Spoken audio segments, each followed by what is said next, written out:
By the 14th of October 1941, the forces of Operation Typhoon, Hitler's plan to capture Moscow, had struggled through a week of torrential rain and tenacious Russian resistance. The roads had disintegrated into canals of bottomless mud, along which wheeled vehicles could drive only at a snail's pace and only if they were towed by tanks. Despite the conditions, the Germans had advanced to within 100 kilometers of the Russian capital. The Russians had passionately defended every inch of their motherland, with little regard for their own lives. Their suffering had been intense, but there was still more and worse to come. Less than 1 year later, they were to be engulfed in a massive German onslaught as Hitler's campaign in Russia reached its bitter zenith at Stalingrad.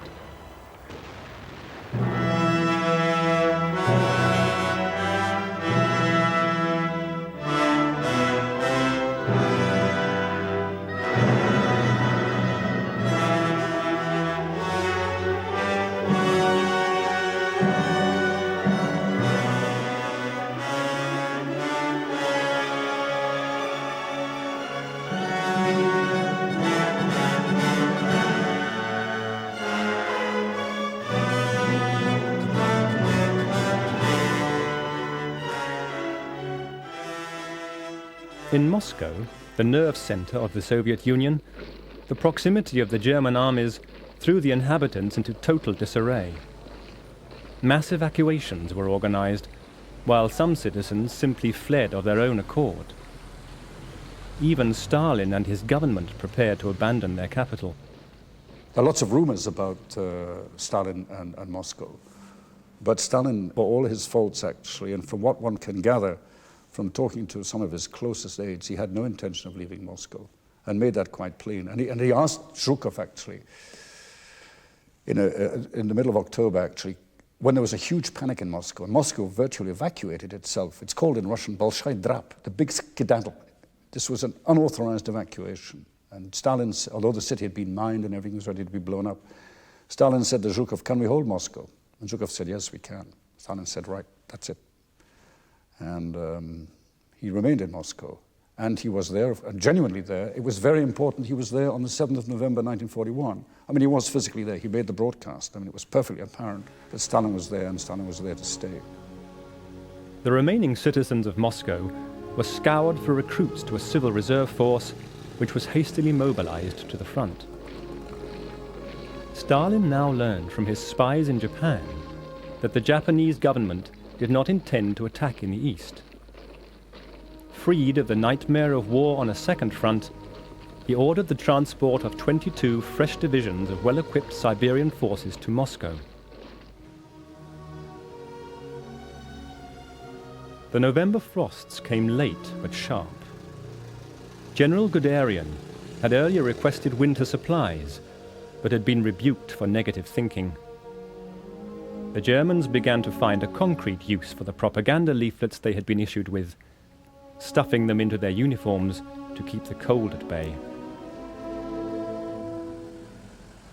In Moscow, Stalin struggled to kindle the flame of citizen morale by staging the traditional Revolution Day parade despite the dangers of aerial bombardment. In his speech at Lenin's tomb, he again appealed to the ancient Russian tradition of heroism in the face of adversity. The war you are waging is a war of liberation, a just war. May you be inspired in this war by the heroic figures of our great ancestors. Hitler had insisted that his armies should divide and approach Moscow from the north and south simultaneously.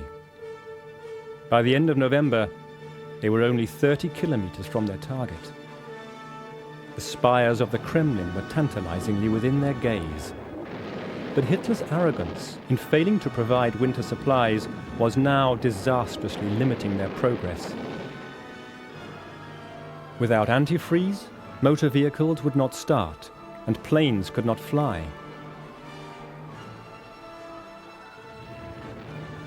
In a final assault, which had begun on the 1st of December, the Germans came as close as 15 kilometers to Moscow. Zhukov's western front then began to drive back the northern arm of their encirclement, and southern front halted Guderian's forces around Tula to the south. Mobile groups of Russians destroyed fuel dumps and artillery deep behind the German lines.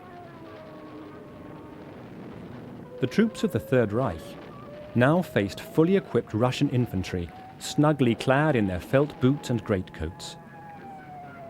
Harried by ski battalions, they watched their enemies' T-34 tanks crash through snow and woodland, while their own panzers sluggishly negotiated the roadways.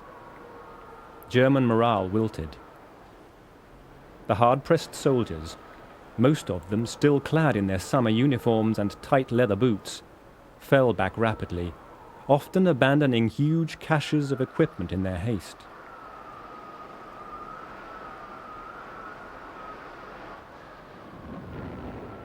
Encouraged by their breakthrough, the Russian High Command attempted to turn the German tactics on themselves and encircle their entire army group center.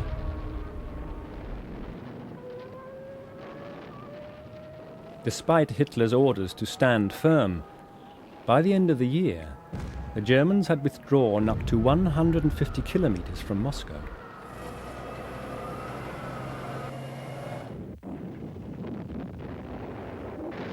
Generals Guderian and Höppner had been dismissed for retreating without permission.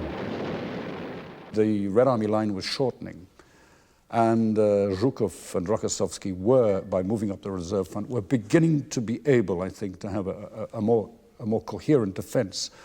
Although it wasn't all that powerful, at least it began to react. And the Germans, in a sense, it literally, that phase of the offense ran into the ground. And then, as you remember, the Germans had to, in a sense, catch their breath again and make a second and final lunge, as it were. The Russian counterattack was further strengthened by the reinstatement of officers condemned to the prison camps during Stalin's Great Purges. They were ferocious warriors.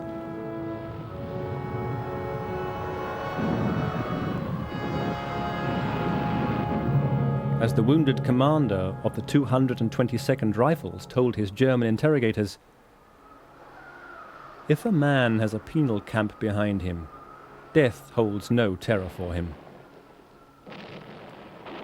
Less distinguished prisoners were released into penal battalions, which performed the most dangerous tasks such as clearing minefields and storming strongpoints. The casualty rate in these battalions was the highest in the Red Army, but prisoners still volunteered for military service. The death rate in the camps had increased sevenfold since 1940. This was when Stalin sounded the most alarming and warning note. This was when he issued the order, not one step backwards, and he meant not one step backwards.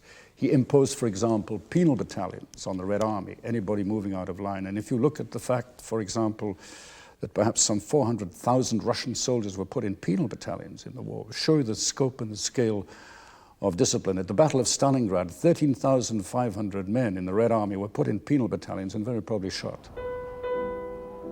At Leningrad, food supplies to the besieged city had been worsening throughout the autumn. By late November, they were at their lowest ebb of the whole siege. Manual workers were receiving only 250 grams of bread per day, 1/3 of their normal requirement. Without water for sanitation and basic medical supplies, disease became rampant. As temperatures fell to the -20s, thousands began to die each day. Total starvation threatened constantly. To the Germans, collapse seemed imminent. Back in Berlin, a reception with Adolf Hitler as guest of honor was organized to celebrate the fall of the stricken city. The invitations were printed, but never posted. A very interesting picture you get is to talk to women soldiers in the Red Army, who were in combat units, by the way. And if you talk to the medical sisters, actually, they were up with sections and platoons fighting hand to hand with the Germans. And there you get a really, perhaps a more vivid picture of the kind of life that was led. With women trying to, sometimes these women medics had to pick up a machine pistol and deal with the Germans themselves. So you've got women and those reminiscences and recollections of that kind of fighting is absolutely ghastly. Or of women who are at Stalingrad trying there. And seeing, for example, there's one terrible scene a lady was telling me about, on an ice floe floating down the Volga. Here were two groups of German and Russian soldiers dead, frozen into immobility. I mean, the ferocity and the inhumanity of the conflict beggars the imagination. The Russians marked a road across the frozen southwest corner of Lake Lagoda, and by the 22nd of November, convoys of lorries were barely staving off famine in the city. It was a hazardous passage through the biting northeastern gales which swept across the lake.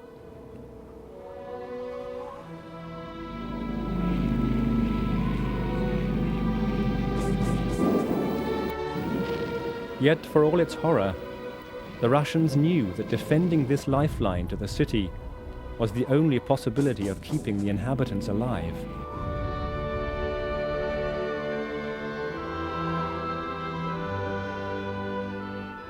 But the food coming across the ice was too little, too late for some. Victims of starvation, suffering from falling blood pressure and the wasting of the heart and internal organs, would never regain their health. Many would die months after food and medical supplies finally arrived. The children who survived would emerge totally traumatized by the siege. It was reflected in the way many of the children played all by themselves, in the way that even in their collective games they played in silence with grave faces. I saw faces of children which reflected such thoughtfulness and sorrow that those eyes and faces told one more than could be gathered from all the stories of the horrors of famine.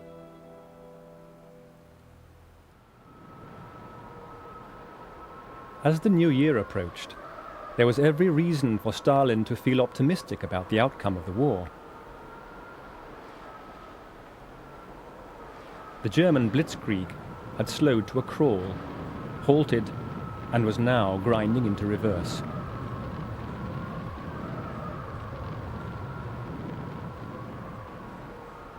It also seemed that the great exodus of industry to the east had been successfully accomplished. They had managed to move out considerable elements of tank factories and aircraft factories.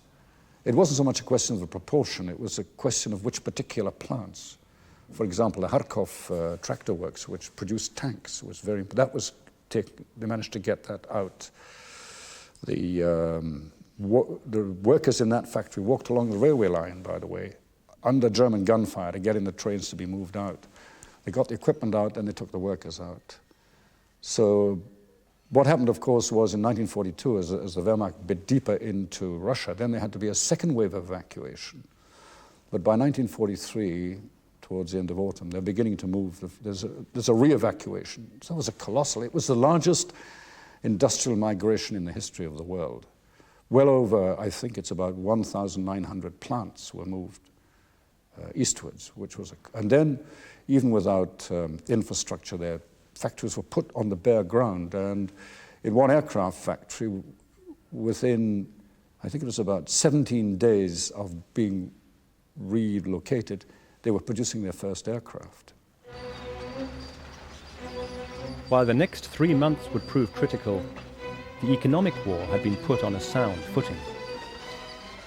Before November, the Soviet Union had lost between 1/2 and 2/3 of its productive capacity in coal, pig iron, steel and aluminium, along with 1/4 of its engineering capacity.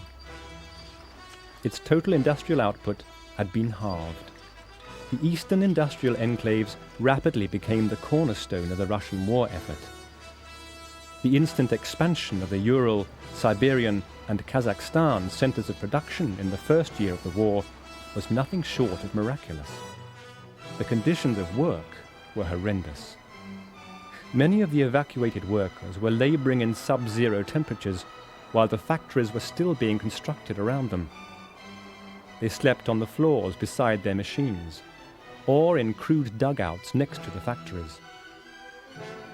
Food was scarce and medical resources virtually non-existent. In the first phase of the relocation, output per head was poor, and the mortality rate among the workers was high. By the summer of 1942, output had begun to climb. As conditions improved, the production levels rose until the contribution of these areas reached 2.5 times the production of the entire pre-war Soviet economy.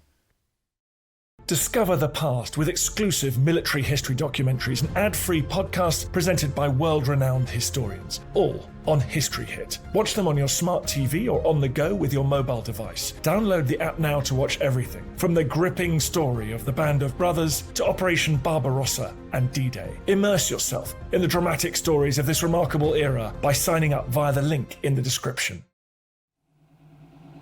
On land, the T-34 tank was now becoming standard, to the dismay of the German panzer groups. When the first of these medium tanks was met by the 17th Panzers, they found that their shells simply bounced off its heavy, sloped armour, while its high-velocity 76mm turret gun proved devastating. It ploughed through the advancing Germans for 9 miles, before being halted by a field artillery howitzer at short range. Its powerful diesel engine enabled it to sail over terrain that the panzers totally balked at. But despite Soviet optimism, the war was far from nearing its end. The Russian defenders had paid a terrible price for their resistance, and the toll in human terms would continue for the next 3 years. If you talk to the Russians, they will say, and they will tell you, and many will tell you, that 1942 was a worse year than 1941. Because 2 things happened. Stalin had a rush of blood to the brain and decided on premature offensive operations in the late winter, if you like, and early spring of 1942. And what happened as a result of that? You had perhaps the greatest disaster which befell the Red Army in the summer of 1942, when, in the German drive to the south into the Caucasus and further east, the Red Army really was nearly destroyed.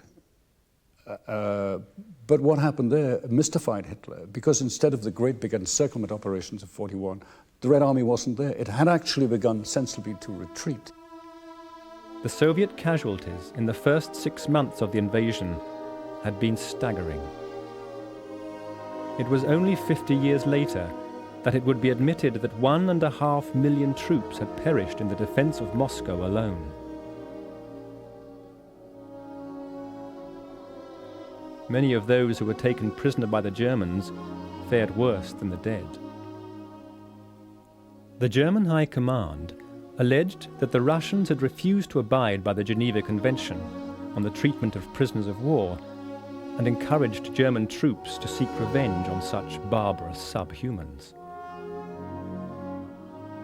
The Soviet Union had in fact undertaken to observe the Geneva Protocols, and through neutral Sweden had requested that Germany do the same.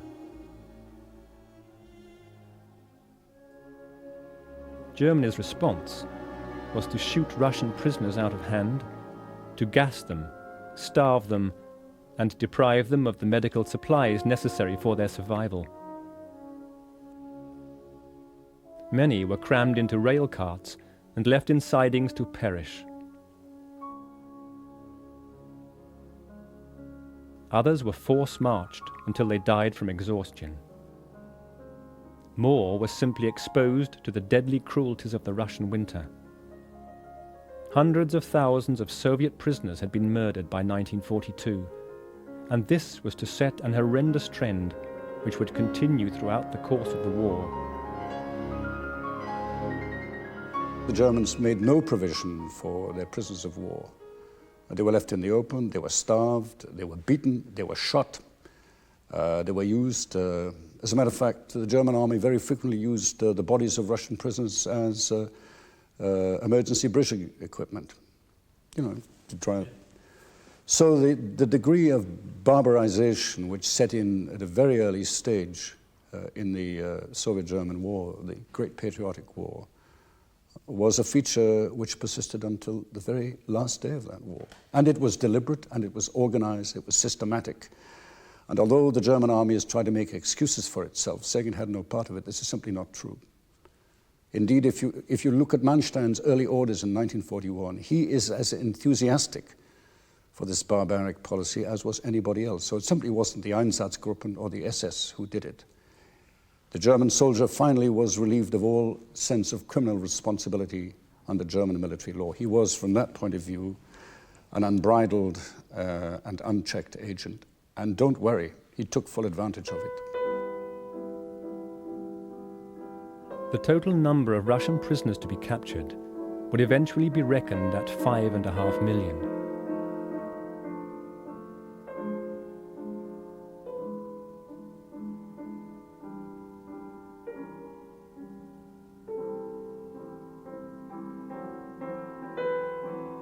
Hermann Goering told Ciano, Mussolini's envoy, that Russian prisoners, having been forced to eat the soles of their own boots, had then resorted to cannibalism, and had also eaten a German sentry. Some nations, he continued, must be decimated. There is nothing to be done about it. The paltry figure of 3.5 million slaughtered Russian POWs was a drop in the ocean for Reichsführer SS Heinrich Himmler. Himmler's plans for the new order in Europe envisaged the reduction of its Slav population by at least 30 million. And it was Himmler and his deputy Heydrich who were the real masters of occupied Russia. Field Marshal Keitel, when asked why the supposedly civilized commanders of the German army allowed the barbarities of the Russian invasion to occur, protested that even the commander-in-chief of the army did not have the executive power or authority to issue and enforce laws in the occupied East. This prerogative belonged strictly to Heydrich and Himmler, who had, de facto, discretionary powers over the life and death of population and prisoners, including prisoners of war.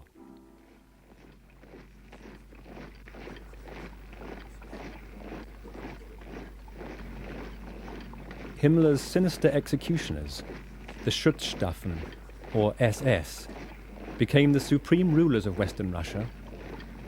Even before Barbarossa, the SS had discussed with the army officers how they could be facilitated in the campaign of terror they were to unleash in the wake of the invasion.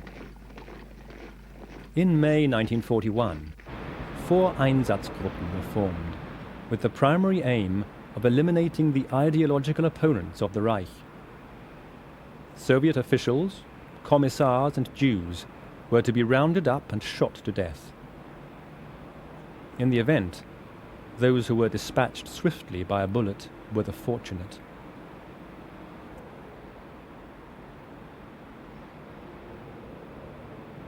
Local Jewish leaders in Russia were forced to assemble their people in designated areas. From these collection points, they were transported to killing fields, where they were stripped of their clothing and riddled with machine gun fire. The sheer numbers involved often meant that the wounded were also tipped into the burial pits and covered up to suffocate. At Kiev in September 1941, over 33,000 Jews were murdered in a single operation which lasted 2 days. In Pinsk, the carnage was accomplished with the use of grenades, dogs, axes, and the cavalry of the SS. It was difficult, demanding work, and soldiers were rewarded with treble pay and long holidays. Erich Ohlendorf, one of the Einsatzgruppen commanders, boasted that he had personally disposed of 90,000 victims. mainly Jews, in the first year of the war.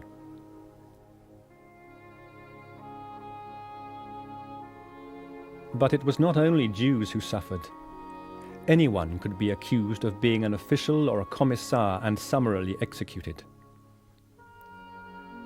German troops were actively encouraged to commit outrage on an occupied population which was to be subjugated by terror. People were brutalized for real or imagined offenses, despite regulations, and women were raped in the streets in full view of horrified onlookers. As well as carrying out this policy of repression and ethnic sanitation, officials in Russia were also obliged to provide forced labor for the German war economy. This allowed male civilians in the Reich to be freed for military service. The German officials in Russia went about the task with an eerie mixture of barbarity and incompetence. Potential recruits were gathered without any discrimination as to their suitability. They were often left unfed for long periods, and conditions on the westbound freight trains which carried them were insanitary and inhuman. Babies born on the journey were ripped out of their mothers' arms and flung onto passing embankments to perish. Not surprisingly, by the end of 1941, 100,000 of those transported from the Ukraine were sent back as unfit to work. Many did not survive the return journey. Those waiting to travel westwards were forced to watch the dead comrades being unloaded from the trains they themselves would have to occupy. This treatment of occupied peoples, some of which had welcomed the Nazis as saviors from the tyranny of Stalin, eventually gave rise to resistance movements determined to exact revenge for the brutalities which had been inflicted on them. The atrocities were etched deep into the psyches of those who witnessed them and inspired an implacable hatred for the perpetrators.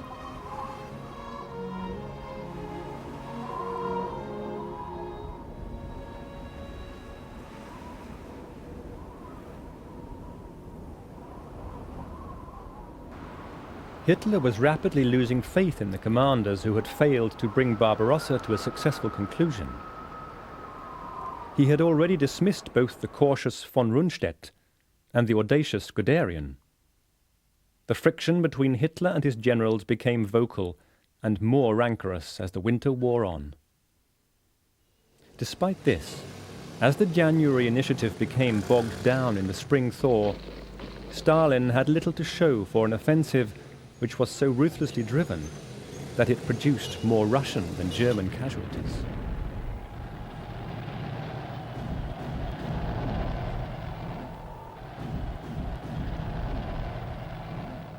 The Volkov front managed to penetrate von Lieb's Army Group North, but its Second Shock Army were isolated at the spearhead of the penetration, and the attack was repulsed. Further south, Northwest Front encircled 90,000 men of von Lieb's army in an 800-square-mile area near Diensk. However, in an heroic operation, which won the personal praise of the Führer, the Luftwaffe managed to stave off a withdrawal by providing the Diensk pocket with 270 tons of supplies each day, until eventually a corridor was pushed through to relieve the defenders.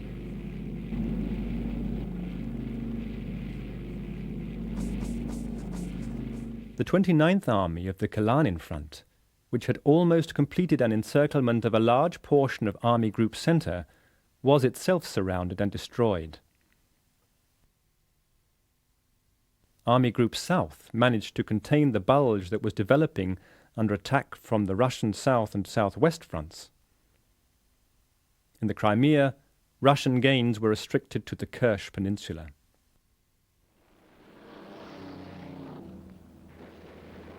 It had been the most brutal winter in living memory, and both sides emerged exhausted, although the German armies should have been well prepared for the terrible conditions. Army General Meretskol wrote, I will never forget the endless forests, the bogs, the waterlogged peat fields, the potholed roads, the punishing battle with the forces of the enemy that went on side by side with the equally punishing battle with the forces of nature.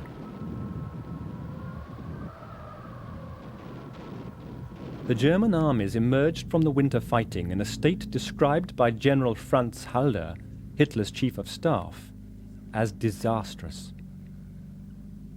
Of the 162 divisions facing the Red Army, only 11 were fully capable of offensive operations. For the 16 panzer divisions in the east, only 140 serviceable tanks were available, and most divisions were only 20% mobile. Nevertheless, Hitler was determined that a full-scale attack should be resumed. It was a question of advance or retreat. The Wehrmacht wasn't entirely an armoured army. Of course, it had large and important components of infantry. What people forget, actually, is that while the tanks are streaking across the Russian plain, the German infantry is marching. It conducted incredible infantry marches. You know, the infantry did the marching, by the way, to cover the ground. And so you've got a proportion, I think, of about 160 German, 68 divisions, of which 19 are panzer divisions, some of them certainly spread out, as it were. So the impression that the Soviet-German war was a series of dramatic, high-speed, armoured lunges and advances. If you look closely at the Soviet-German war, it's rather different, actually. One, and this is very often ignored, it was really a war of great sieges. Leningrad, Odessa, Sevastopol, Moscow. And then that was reversed as the Red Army advanced. The sieges are then on the German side. And the second thing was, if you look at the operations on the central part of the Soviet-German front, it was very importantly a struggle for control of the railway lines, because this facilitated a logistical movement.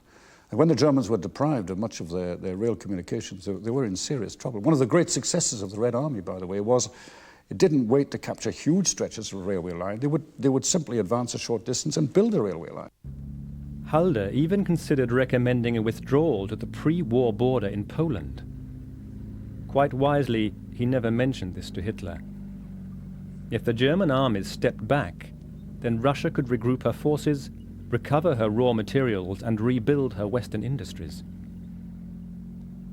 Hitler had been informed by the economic lobby in Germany that without fresh oil reserves, it could not sustain the war effort. The oil fields of the Caucasus beckoned temptingly. All thoughts of withdrawal were pushed aside. The losses of manpower, vehicles and tanks which had been suffered since the outbreak of hostilities could not be fully made good for the new offensive. Infantry divisions were now to total 7 battalions instead of 9. The battle strength of companies was reduced from 180 troops to 80. Between November 1941 and March 1942, only 7,500 vehicles were supplied to replace the 75,000 which had been lost, and fuel oil was in short supply. Mobility had been seriously affected. The panzer divisions which would take part in the summer offensive in the south contained barely 135 tanks each. Even this had only been achieved by seriously weakening northern and central divisions. The one weapon that Hitler did have on his side was surprise. Stalin had assumed that Hitler would resume his attack on Moscow and heavily reinforced its defensive reserves. But when the Germans struck on the 8th of May, it was the Crimean front which was torn apart by von Manstein's 11th Army. The German strategy was to clear its flanks for a concerted drive towards the oil fields of the Caucasus.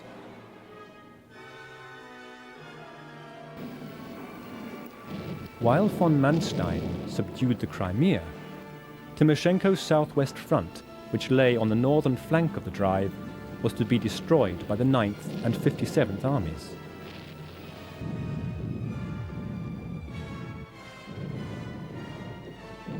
When the German encirclement was completed, almost the total reserve of T-34 and KV-1 tanks, built up over the winter months, was in German hands, along with over 2,000 guns and almost 250,000 prisoners.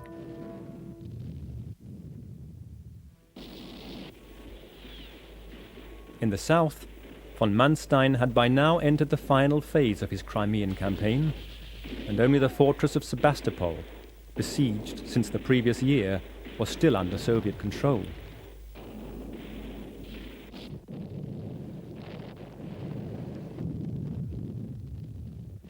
After 250 days of dogged resistance, Sebastopol finally capitulated on the 4th of July.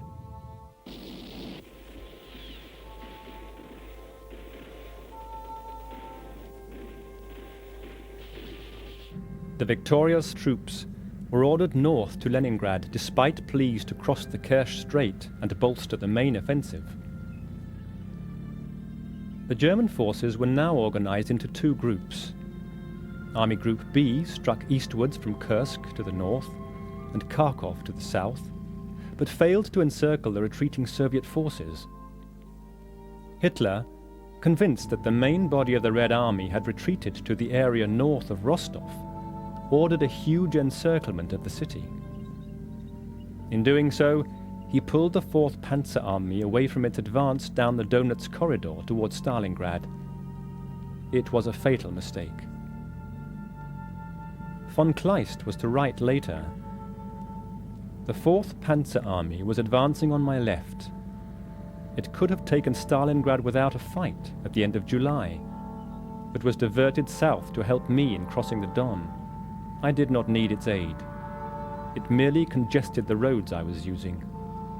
When it turned north again, a fortnight later, the Russians had gathered just sufficient forces at Stalingrad to check it." After taking Rostov, Army Group A continued along the Black Sea coast toward the foothills of the Caucasus. Hitler had planned to take Stalingrad and then proceed southwards. He was now committed to achieving both objectives simultaneously. By late August, Army Group A was running into stiff resistance from the newly formed Trans-Caucasus Front, defending the span of the huge mountain chain from the Black Sea to the Caspian.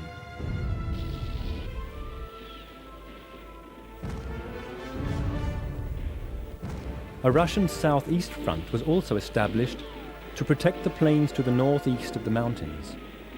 The Caucasus front contained Georgians, Armenians and Azerians who were well aware of what a German invasion would mean for themselves and their families. Their resistance was desperate and determined. Approximately half the adult males of Georgia would eventually sacrifice themselves in the bitter struggle for their homeland.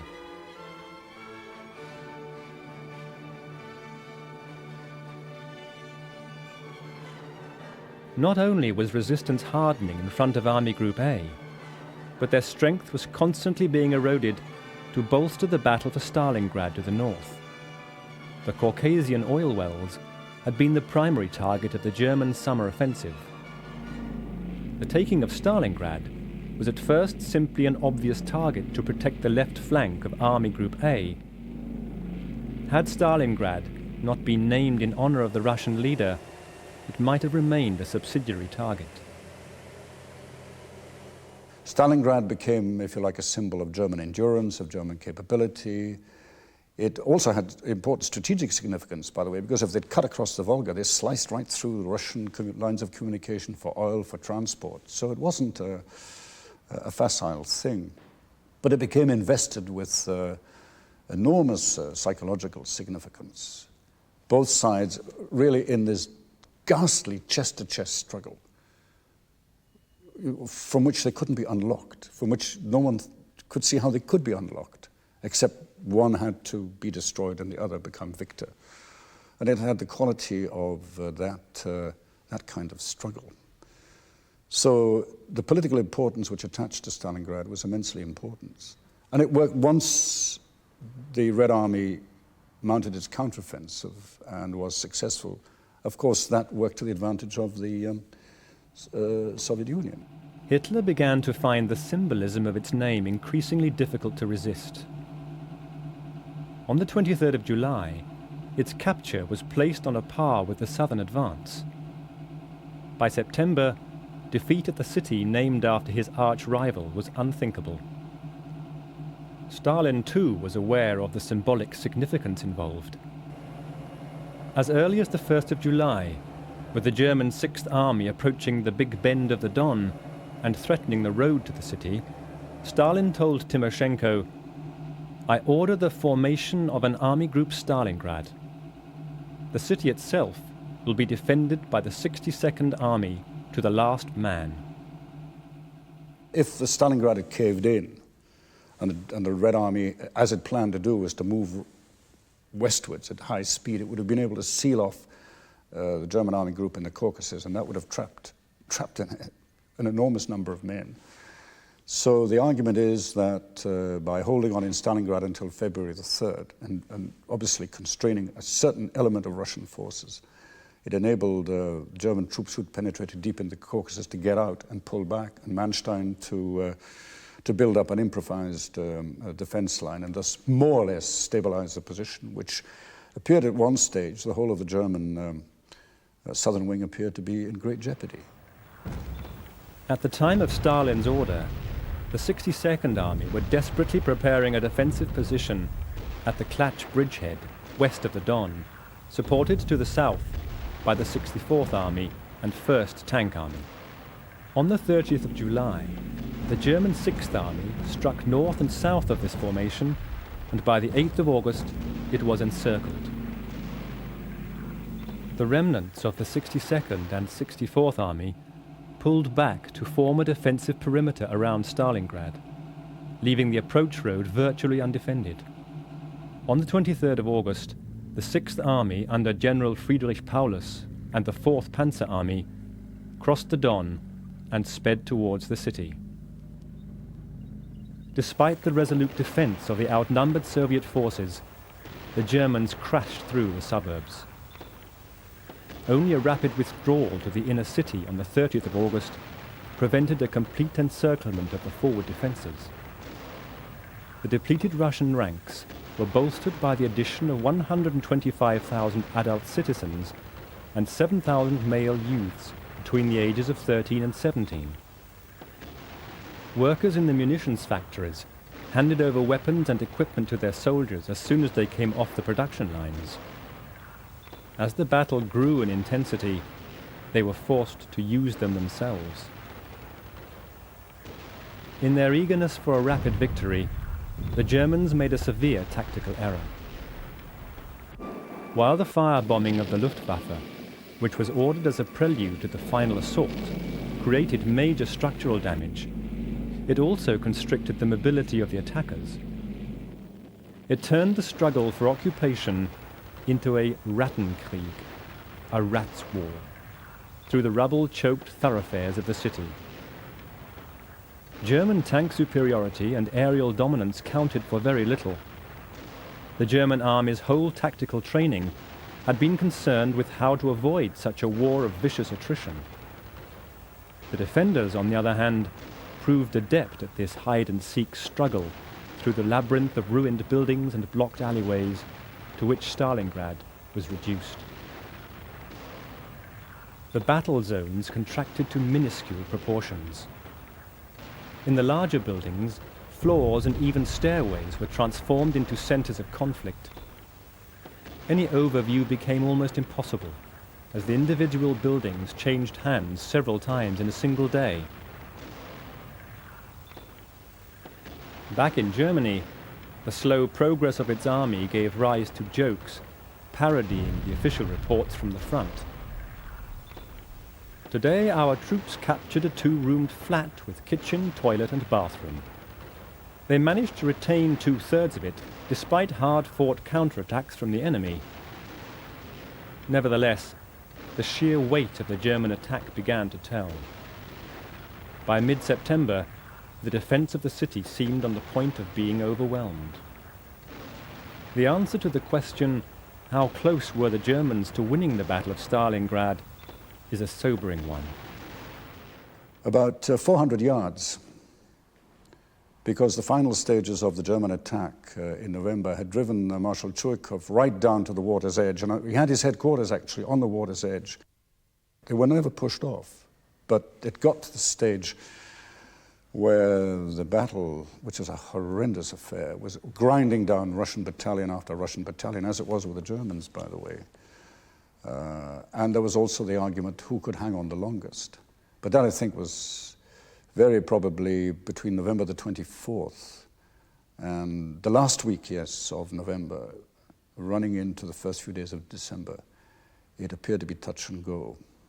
The result of the war in the East hung once again in the balance. Hitler was disregarding the tactics of the Vernichtungsgedanke, the idea of annihilation by swift blows to the flanks and rear, which had been the basis of all German successes to date. He was disregarding the needs of the campaign in the Caucasus by diverting crucial amounts of manpower to Stalingrad. And totally out of character, he was ignoring the weaknesses of the German flanks along the 60-mile salient which the attack on Stalingrad had created. Hitler was risking everything in his growing obsession with this one city. The Red Army, pressed back against the Volga with the smoking ruins of Stalingrad in front of them, were once again on the rack. The optimism of the early spring had turned sour in a soul-destroying series of defeats which saw further huge tracts of their homeland fall into enemy hands. Should Stalingrad now capitulate, the blow to their morale would be immense. More ominously, the fall of Stalingrad would seal the fate of the Caucasus and pave the way for the final breach of the only barrier to stand between Nazi Germany and absolute control of the European continent. For all the excesses and brutalities of Stalin's Russia, its collapse would unleash an era of cold-blooded slaughter and mayhem such as the world had never before witnessed. In the words of Joseph Goebbels, a time of brutality approaches of which we ourselves have absolutely no conception. In fact, we are in the middle of it. We shall only reach our goal if we have enough courage to destroy, laughingly to shatter, what we once held holy, such as tradition, upbringing, friendship, and human love. The battle for Stalingrad was to continue unabated for another 4 agonizing months, during which time the Germans had captured 90% of the city. But with a display of heroic courage in the face of defeat, the Russians finally threw out their tormentors, and with them, Hitler's demented vision of Russian enslavement and world domination.